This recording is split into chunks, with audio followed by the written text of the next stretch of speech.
Today I've got for you a few tips and tricks for internal audits. The majority of the management system standards that we work with require your organisation to undertake internal audits. And the requirement of the standard covers a number of short little pieces. When you're conducting your internal audits, there's a couple of things to remember. One is that you plan them. So it's really important to have a schedule, and the standards talk about that internal audits are planned. So sitting down and drawing up a little bit of a roster for your organisation, maybe looking at the different components. What are some of the processes that you have? We've got 4 different processes. We do purchasing, we do our value add processes, which might be design and development and maybe some warehousing.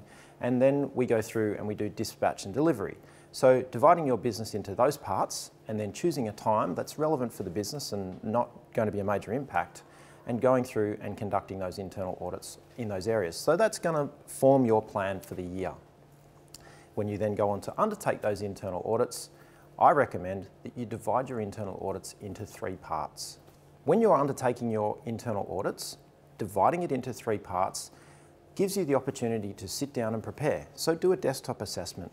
Take the standard or the procedures that you're auditing against and have a look at what policies and procedures have been written and map them against each other. Is what we've written down and we're recording in our recipe, if you like, of how we do things or our method, does that match what we're meant to be complying with? So that is the first part, if you like, the first third of your internal audit. The second is going out into your business, speaking with your team members, speaking with managers, speaking with guys and girls out on the floor and saying, show me how you use this amazing management system. We've spent the time in the business to capture how we do things and write it down. Are we doing what we said we would do?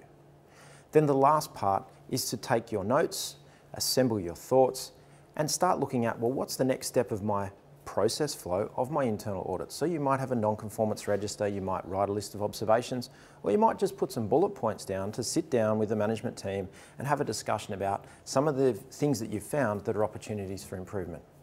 You always, and this is always really important, want to have a positive spin. This is about the cycle of self-evaluation on the business and the cycle of looking at how you're operating and looking at how you can improve. The systems of management are all about improvement. So that is the positive spin that is absolutely necessary to make sure that we've got it's well received, it's a great message, and it's something that the business will take on and embrace.